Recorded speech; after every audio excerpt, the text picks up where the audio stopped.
After my mom was diagnosed with kidney failure, she said that whoever could take care of her would keep the family house. My sister Madison, who was deeply attached to her wealthy boyfriend, stepped in immediately. "Claire, you can take care of Mom. I won't fight you for the house." After that, she never came back. To take proper care of my mom, I had to quit my job. For 3 years, I moved back and forth between the hospital and the house. 3 years of dialysis appointments, emergency scares, medication schedules, and sleepless nights. I didn't sleep through a single night. Not once, until Christmas Eve of the 3rd year. That night, Madison suddenly showed up at the door, crying so hard her shoulders were shaking. "Mom! Ethan broke up with me. I have nothing left." Mom immediately wrapped her arms around her. "It's okay, sweetheart. If you've lost everything, I saved something for you." I was standing right there in the living room. She continued softly.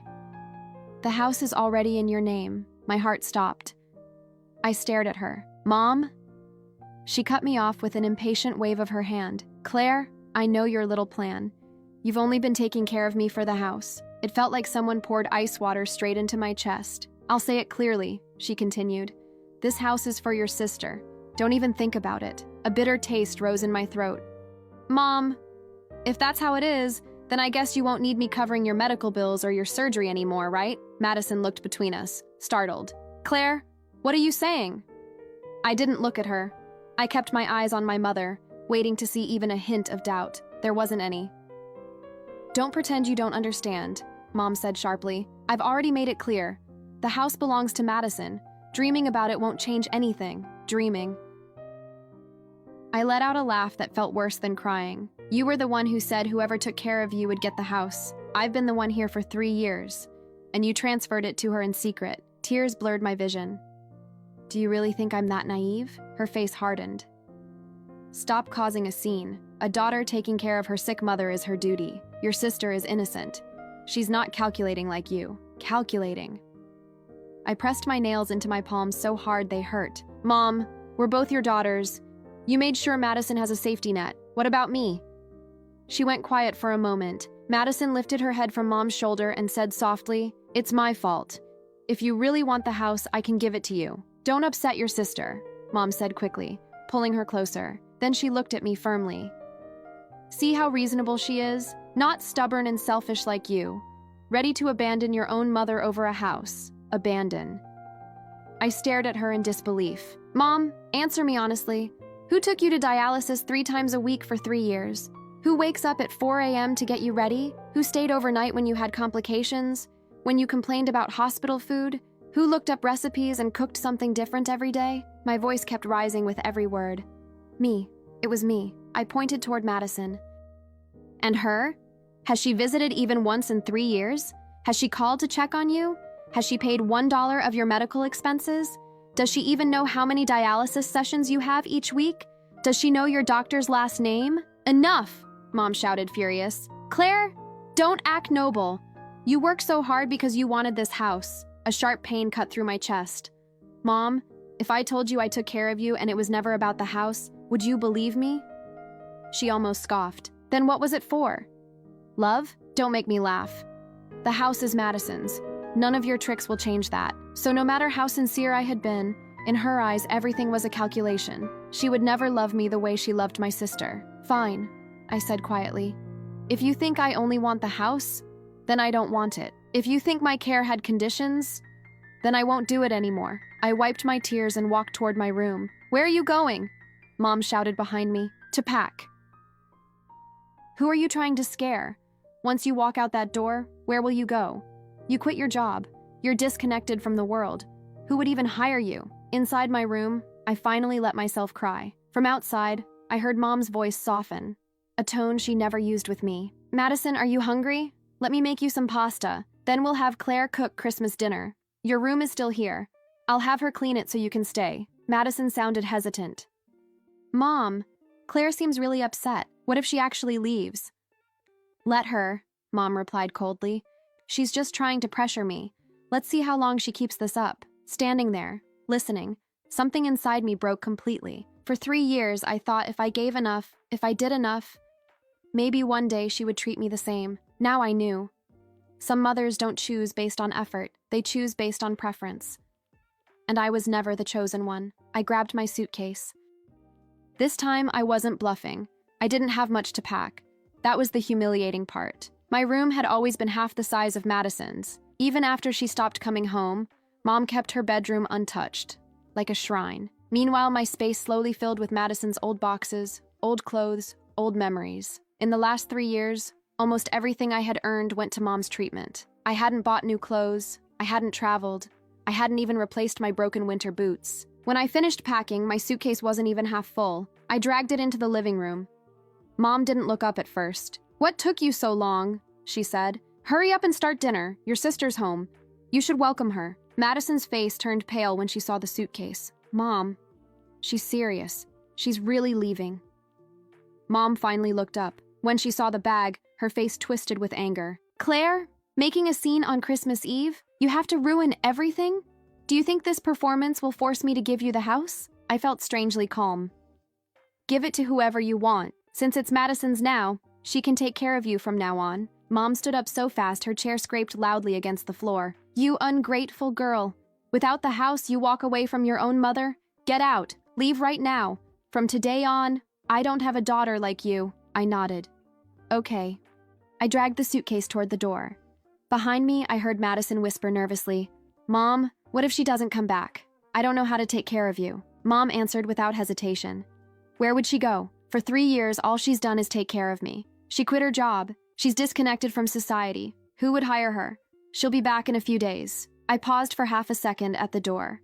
Not because I was doubting, but because hearing her confidence hurt more than her insults. She was so sure I had nowhere to go. Outside, the Christmas air was freezing. The wind cut straight through my coat, but my chest felt colder than the weather. I stayed at a friend's place for a few days. Her name was Hannah. She didn't ask too many questions. She just gave me a blanket and let me cry in her guest room. After the holidays, I rented a small one-bedroom apartment on the east side of Columbus. It was clean, bright, and more expensive than I should have chosen. But for once, I didn't care about saving money for hospital bills. For once, I spent something on myself. After New Year's, I started looking for work. 3 years is a long gap. Most of my applications disappeared into silence. I refreshed my email obsessively. Nothing, but I didn't give up. Finally, a mid-sized content company invited me for an interview. During the interview, the manager looked at my resume and frowned slightly. "You've been out of the workforce for 3 years. What were you doing?" I swallowed. "I was taking care of my mother. She was very sick." He held my gaze for a moment longer than expected. Then he nodded. "That takes discipline and responsibility." A week later, I got the email. I was hired. I worked during the day and picked up freelance writing projects at night. I was exhausted, but it was different. This exhaustion didn't come with resentment. It came with choice. For the first time in years, I felt something close to peace. Then, one afternoon, my phone rang. It was the hospital. "Ms. Claire Bennett, your mother's medical expenses for this month are still unpaid. Also, regarding the kidney donor we mentioned earlier, we found a match." My fingers tightened around the phone. "If she proceeds with the surgery, the fee of $800,000 will need to be paid soon." I closed my eyes. "Dr. Collins," I said calmly. "From now on, please contact my mother directly, or my sister, Madison Bennett, regarding any medical decisions or payments." There was a pause. "Are you saying you're no longer responsible?" "I'm saying," I replied steadily, "that her affairs are no longer my responsibility." I hung up. My hands were shaking, not because I doubted my decision, but because I knew what would come next. 10 minutes later, Madison called. I stared at the screen before answering. "Claire," she said, already crying, "please come back. Mom's condition is worse. She's in pain. Take her to the hospital." "I don't know how to manage it like you do. You have experience. Please, just come." In the background, I heard faint groaning. It hurt. Of course it hurt. She was my mother, but what was my pain worth to her? "Madison," I said quietly, "Mom said the house is yours. She said you're her security. Now it's your turn." "How can you be like this?" Madison's voice turned sharp. "The house is my safety net. I don't have anything else now." I let out a breath. "For 3 years, I stood next to her hospital bed. While you were dating and traveling, I was counting medical bills. Now that your boyfriend left you, you remember you have a mother? You remember the house?" Silence. Then Mom's voice suddenly came through the phone. "Claire, have you really become this heartless? You dare cut off my medical payments? You want to leave your own mother without treatment?" Her voice didn't sound weak. Not at all. Something clicked in my mind. "You're not as sick as she said," I murmured. "What did you say?" she snapped. "I didn't cut anything. I just told the hospital I'm not responsible anymore. You transferred the house to Madison, so whatever happens now, that's between you two." I hung up. Then I blocked the number. I knew my mother's personality. She wouldn't let this go easily. But for the first time in 3 years, I wasn't afraid of her anymore. The silence that followed wasn't peaceful, but it was mine. The next morning, I woke up before my alarm. For 3 years, my body had been trained to wake up at 4 a.m., dialysis days, hospital corridors, coffee in paper cups, the sound of machines. Now it was quiet. I sat up in my small apartment and just listened. No coughing from the next room. No medication alarms, no footsteps calling my name, just silence.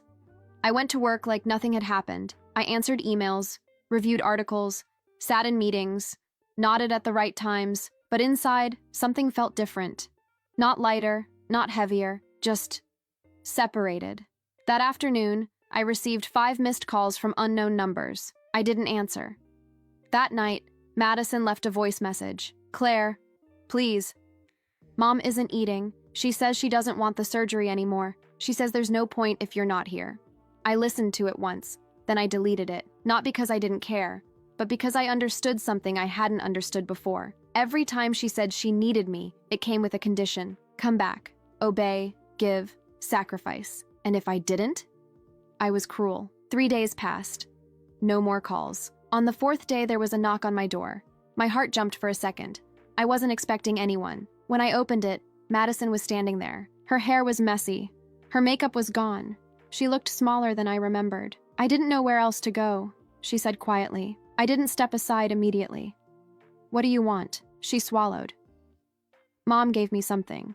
She said if I saw you, I should give it to you." She handed me a small box wrapped in silver paper. I hesitated before taking it. "How is she?" "She's tired," Madison said. "She hasn't been going to all her appointments. That wasn't weakness. That was control." I stepped aside. 5 minutes. She nodded and came in. We sat at opposite ends of my small table. I opened the box slowly. Inside was my old silver bracelet, the one Mom had taken from me during an argument years ago and never returned. There was a note inside. "I don't know how to love well, but I know you took care of me. Merry Christmas." Mom, I read it twice. It didn't make me cry. It made me tired. "She wrote that?" I asked. Madison nodded. She didn't want to admit it out loud. Of course she didn't. Admitting it out loud would mean she was wrong. And my mother never admitted she was wrong. "Are you going back?" Madison asked carefully. "No." "Not even to visit?" I shook my head slowly. "Not right now." Madison stared at the bracelet in my hand. "I didn't know how much you were doing," she said. "I thought you exaggerated. I thought you wanted the house." I let out a quiet breath. "That's what she told you." Madison didn't deny it. "I'm overwhelmed," she admitted. "I don't know the medication schedule. I don't know what to do when she can't breathe. I don't know how you did it." "I didn't know either," I said. "I learned because I had to." She looked at me like she wanted me to say I would come back. I didn't. After a few minutes, she stood up. "I'm sorry," she whispered, "for not being there." I didn't say, "It's okay," because it wasn't. She left. I closed the door. The apartment felt quiet again. I put the bracelet on my wrist. It felt familiar, but it didn't pull me backward. Later that week, I received an official notification in the mail. The house transfer to Madison had been finalized over a year ago. Over a year. That meant Mom had signed it long before Christmas. Long before the argument. Long before pretending she was being fair. She had already chosen. She just didn't want me to know. I sat on my couch staring at that paper for a long time. Then I folded it and put it away. Because now it didn't matter. That house had never really been mine. Not the walls, not the love inside it. A week later, Madison called again. I almost ignored it, but something in me answered. "Mom wants to have dinner," she said. "She wants to talk about the house. She says she wants to fix things." I almost laughed. "Fix what?" "She says she wants to split it now. Half and half." Of course. Now that responsibility came with it. She says she wants peace. Peace. After 3 years of silence. After accusations. After telling me I was selfish. "She wants a family dinner," Madison added. I stayed quiet for a long moment. Not because I was tempted, but because I was measuring something inside myself. Fine, I said finally. One dinner, that night, I drove back to the house for the first time since Christmas. The outside looked the same, but walking in felt different. Smaller. Mom was sitting in her chair. She looked thinner, but her eyes were sharp. "Claire," she said. "Mom." We sat at the table. Dinner was quiet at first. Then she cleared her throat. "I've been thinking. I want you and Madison to share the house. 50-50. I looked at her calmly. "What changed?" "Madison isn't stable," she said. "You are." I almost smiled. For 3 years, I wasn't stable. I was calculating. "You're doing well now," she continued. "You have a job, so now I qualify?" Her jaw tightened. "I'm trying to fix things." "No," I said softly. "You're trying to adjust the balance." Madison looked nervous. "Claire, please." I raised my hand slightly. "I don't want half of a house given out of guilt. I don't want property as compensation." Mom's voice sharpened. "Why are you always so difficult?" There it was. Familiar. Comfortable for her. I stood up. "Keep the house," I said. "Both of you." "Claire," Mom snapped. "I already paid for it. For 3 years." I walked to the door. Behind me, Mom's voice rose. "You always ruin everything." Maybe I did. But not this time. This time, I was just leaving. Again. After that dinner, I didn't cry. That surprised me. I thought going back into that house would break something inside me again, but instead, I felt finished. The next morning, I took the bracelet off and placed it in a small box on my dresser, not because I hated it, not because I wanted to forget, but because I didn't want it to mean more than it did. At work, I focused harder than usual. My manager gave me more responsibility, a new project, a promotion discussion. For the first time in years, my effort was being noticed without suspicion attached to it. No one was asking what I wanted in return. A week passed, then another. No calls, no hospital messages, just quiet. Then one night, close to midnight, my phone started ringing again. Unknown number. I ignored it. It rang again, and again. Something in my chest tightened. I answered. "Claire?" Madison's voice sounded different this time. Not dramatic, not frantic, just tired. Mom collapsed. My heart skipped. "Is she at the hospital?" "Yes." I closed my eyes. "Is she stable?" There was a pause. "She's asking for you." Of course she was. She says she wants to talk. I leaned against the wall. For 3 years, every emergency meant I dropped everything. Every call meant run. Every tear meant obey. But now I stood there in my quiet apartment and asked myself something I had never asked before. Do I want to go? Not, should I? Not, what will they think? Not, what if she dies? Just, do I want to go? "I'll think about it," I said finally. Madison didn't argue. "She's weaker," she added softly, not pretending this time. That line hit harder than she probably intended. After we hung up, I didn't move for a long time. I thought about the nights I slept in hospital chairs, the times I argued with nurses because Mom refused medication, the way she would soften her voice for Madison, but harden it for me. I also thought about something else. If I didn't go, would I regret it? The next morning, I drove to the hospital, not because she demanded it, not because Madison begged, but because I needed closure on my own terms. When I walked into her room, she looked smaller than I remembered, thinner, tired, but still alert. Madison stepped outside to give us space. For a moment, it was just the two of us. "Claire," Mom said quietly. I didn't move closer yet. "I heard you collapsed," I said. She gave a weak half smile. "Don't sound so formal." Silence filled the room. Then she said something I never expected. "I thought you'd come back." "I know." She looked at me longer than usual. "I didn't think you had it in you to leave." That wasn't an apology, but it was something. "You underestimated me," I replied. She sighed. "I didn't think you needed me the way Madison did." There it was. Not love, not fairness, just preference. "I needed you," I said calmly. "You just didn't look."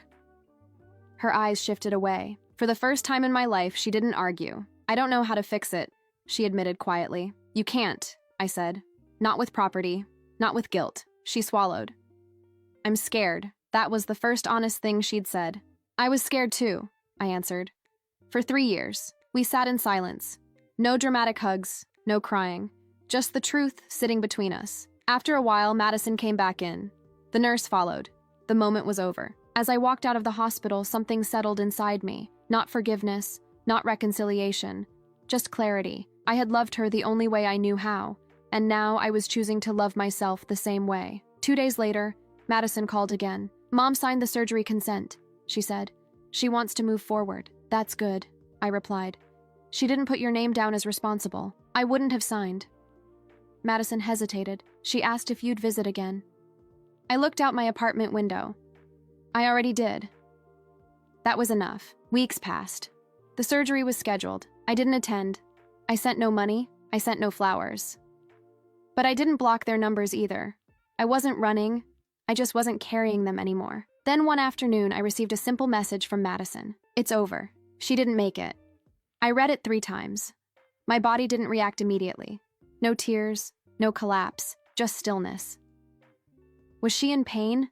I finally typed back. "No." She was calm. I sat down on my couch. For years, I imagined this moment would crush me, but it didn't, because my goodbye had already happened, in that hospital room. When I chose not to return out of guilt, Madison asked if I would come to the funeral. I thought about it carefully. Not out of anger, not out of pride. "I won't," I replied. She didn't argue. A week later, I received official paperwork. The house was still entirely in Madison's name. There was also a small envelope addressed to me. Inside was a short handwritten note. "I knew you were stronger than I ever was. I just didn't know how to say it. No signature. But I recognized the handwriting." I folded it slowly. Too late doesn't mean meaningless, but it doesn't rewrite the past either. I placed the note inside a drawer, closed it, and for the first time in my life, I felt something simple and unfamiliar. I wasn't waiting anymore. After the funeral, which I didn't attend, life didn't collapse the way I once imagined it would. It didn't pause either. It just continued. I went to work the next Monday. I answered emails. I reviewed drafts. I corrected headlines that weren't strong enough. I drank coffee that had nothing to do with hospital waiting rooms. But something had shifted inside me. For 3 years, my identity had been the responsible one, the reliable one, the one who stays. Now I wasn't sure who I was without that role. A few days after Mom passed, Madison came to see me again. This time, she didn't cry. She looked hollow. We sat in my apartment, the same small table between us. "The house feels different," she said quietly. "Empty." I didn't respond right away. "I keep expecting her to call my name," she continued, "or complain about something." I knew that feeling. Silence after constant tension can feel louder than noise. "Are you staying there?" I asked. "For now." She hesitated before adding, "It's not what I thought it would be." "What did you think it would be?" "Security," she said honestly. "Stability. Proof that I mattered more." Her words hung in the air. "And?" I asked. "It doesn't feel like winning." I nodded, because it never was about winning. It was about being chosen, and now that choice meant nothing. Madison looked at me carefully. "Do you hate me?" The question was direct. Raw. I thought about it seriously. "No," I said. She seemed surprised. "I was angry," I continued, "but not at you alone. At the whole dynamic." She swallowed. "I didn't know how much you were carrying," she admitted. "Mom always said you were strong, that you didn't need as much." I almost laughed. "I needed her," I said calmly. "I just didn't beg." We sat in silence. For the first time, there wasn't competition between us, just 2 daughters shaped differently by the same mother. "She left something else," Madison said finally. She slid a folder across the table. Inside was a small life insurance policy. Not huge, not enough to change anyone's life, but enough to notice. "She split this," Madison said. "Half for me, half for you." I stared at the paper. "She didn't tell me," I said. "She signed it after you left the house." That hit deeper than I expected. So she had known, at least partly. I closed the folder. "It doesn't fix anything," I said. "I know. But it matters." Madison nodded slowly. We didn't hug. We didn't cry. But something softened. Before leaving, she turned back at the door. "I used to think you were cold," she said. "Now I think you were just tired." I didn't answer, because she was right. After she left, I sat alone in my apartment. The bracelet was still in the drawer. The note, too. I opened it again. "I knew you were stronger than I ever was. For most of my life, strength felt like punishment, like I was strong because no one else stepped up. Now it felt different. Now it felt chosen. Weeks turned into months. I moved into a slightly bigger apartment across town, painted one wall soft blue, bought furniture that matched instead of secondhand leftovers. I started cooking again, not out of obligation, but curiosity. One evening, while stirring pasta, I realized something simple. No one was going to criticize it. No one was going to compare it to someone else's. It was just food. Mine. At work, I was promoted to project lead. My manager told me, "You're calm under pressure." If only he knew how much pressure it had taken to get there. One afternoon, Madison called. "I'm selling the house," she said. That surprised me. "I can't stay there," she explained. "It doesn't feel like home." "Are you sure?" I asked. "Yes." She hesitated. "I'm going to pay off Mom's remaining hospital bills first." I was quiet. "You don't have to," I said. "I want to," she replied. "You carried that alone long enough." That was the closest thing to accountability I'd ever heard from her. Months later, the house was gone. Just like that, the place that had defined so much pain and effort and expectation was sold to strangers, and the world didn't end. One Sunday morning, I found myself walking through a small neighborhood open house, not because I needed to move, but because I wanted to see what choosing felt like. The place was modest. Sunlight through big windows, white walls, quiet street, no history attached. No favoritism built into the foundation. Just space. I stood in the empty living room and imagined something new. Not a house I earned by sacrificing myself, but one I'd choose without debt. For the first time in my life, the idea of home didn't feel like a competition. It felt like possibility. I walked out without making an offer. Not yet, but I knew something for sure. The house I once thought I lost was never really mine, and the one I'll have someday will be built on something completely different. Not obligation, not guilt, not proving my worth, just peace. A year passed faster than I expected. Grief didn't come in dramatic waves. It came in quiet moments. When I heard someone call Mom in a grocery store, when I passed the hospital exit on the freeway, when I smelled antiseptic.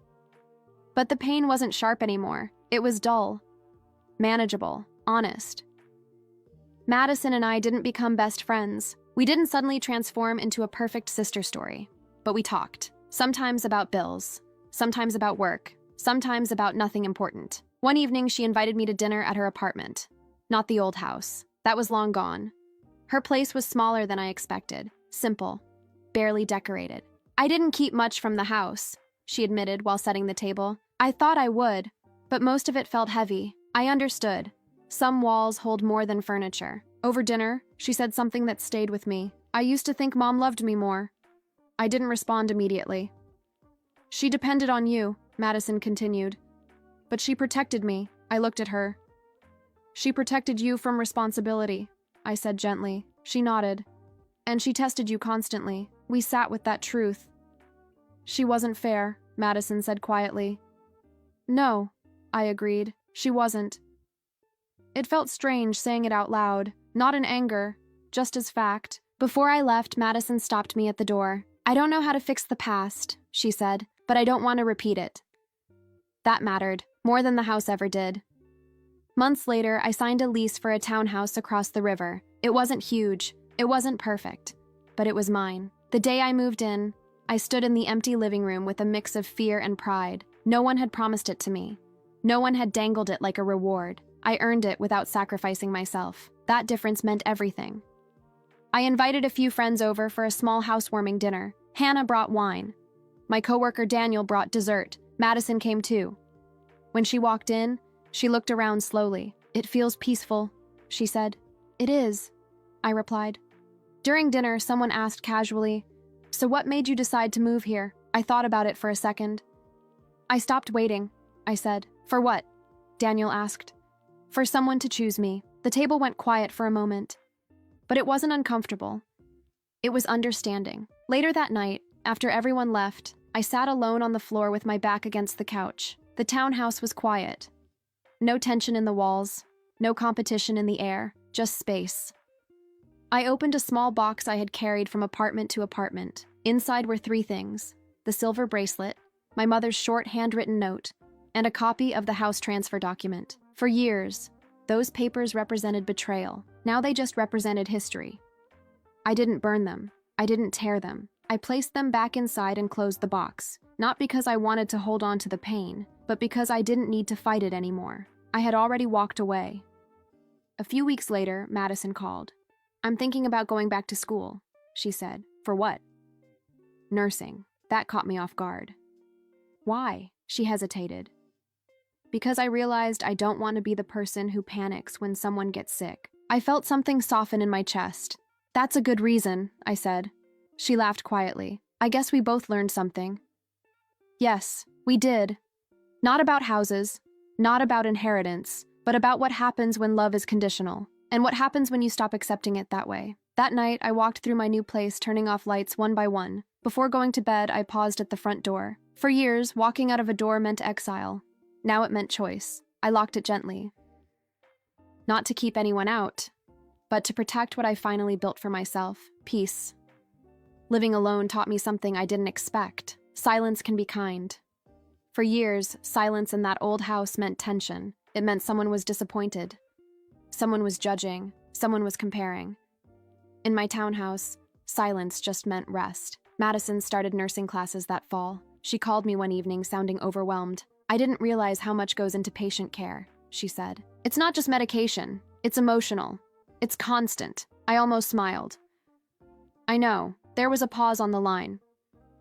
"I keep thinking about you," she admitted. "About those 3 years." I didn't respond right away. "I don't think I could have done what you did," she continued. "You could have," I said calmly. "You just weren't asked to." That was the truth. Mom never expected Madison to sacrifice. She expected me to endure. A few weeks later, Madison invited me to visit her clinical training site. I stood in the hallway of a small care facility and watched her speak gently to an elderly patient. She was careful, attentive, focused, not panicked, not selfish, different. Afterwards, she walked me to my car. "I think I understand something now," she said. "Mom didn't love me more." I looked at her. She loved me in the way that made her feel needed.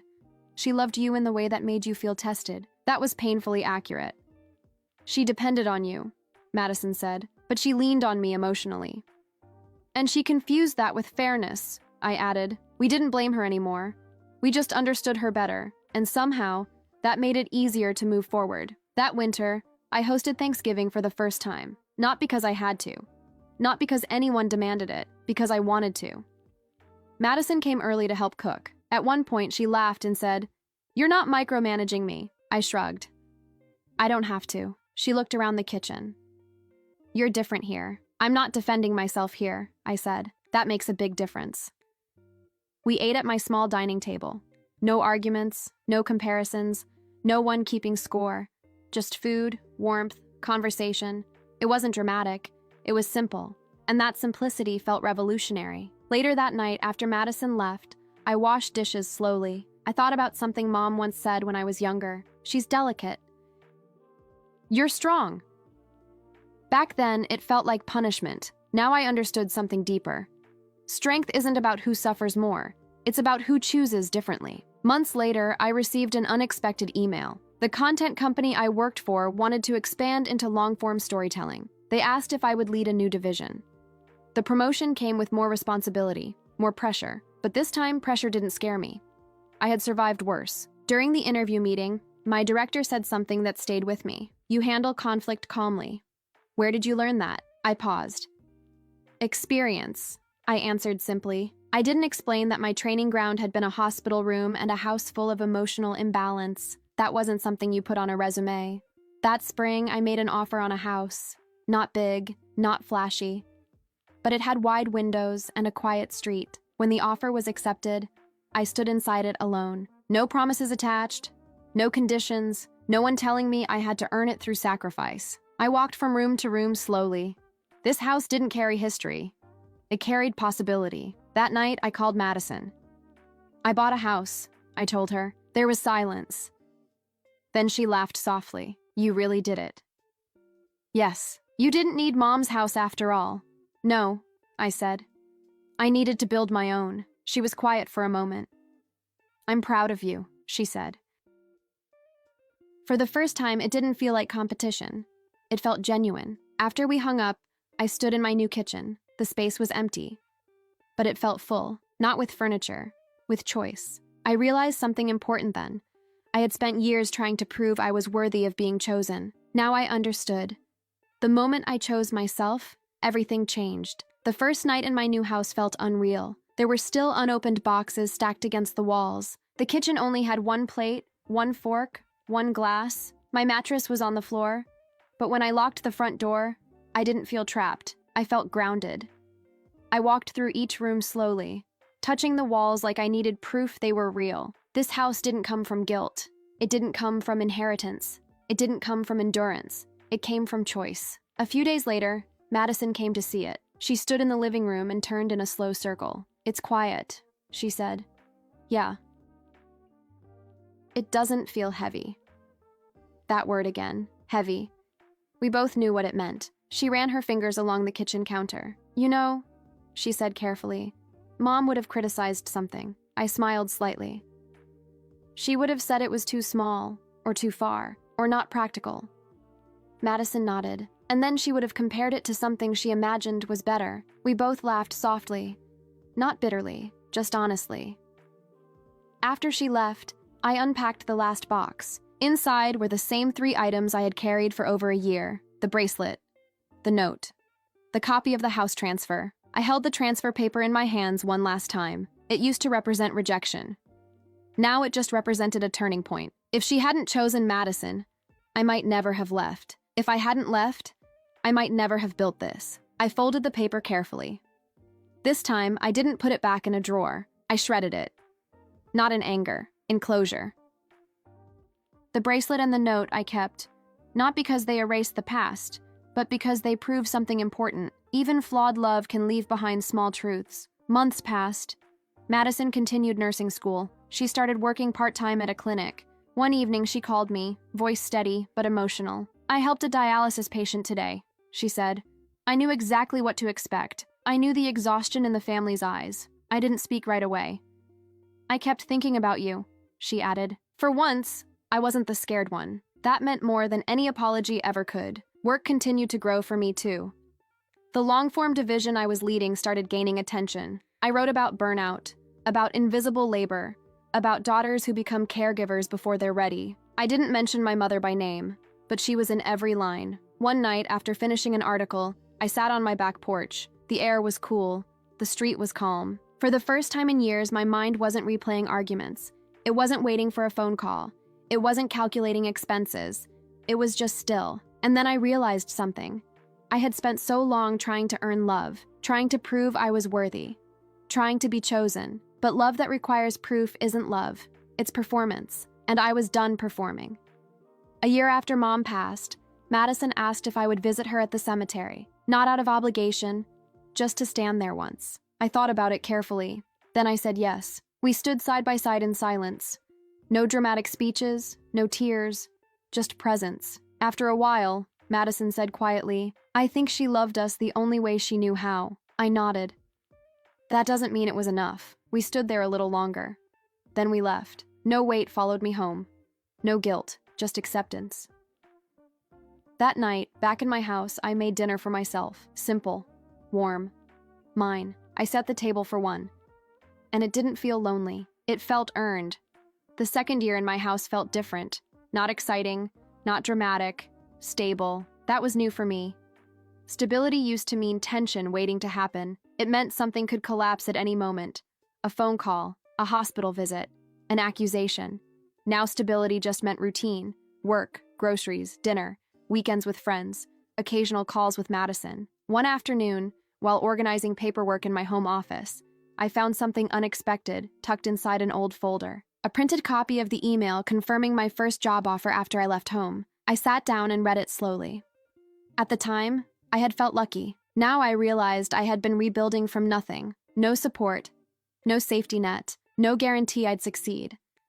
And I did it anyway. That realization hit harder than any inheritance ever could. Later that evening, Madison came over with takeout. She looked tired, but more grounded than she used to. "I had my first patient loss today," she said quietly. I set the plates down. "I'm sorry," she nodded. "It was peaceful, but the family was devastated. I kept thinking about you." About how you did this for years. I leaned back in my chair. It doesn't get easier, I told her. You just learn how to carry it. She hesitated. Do you ever wish you had gone back sooner? Before everything ended? The question wasn't accusatory. It was genuine. I thought about it carefully. No, I said. She looked at me, searching for regret. I went back once, I reminded her.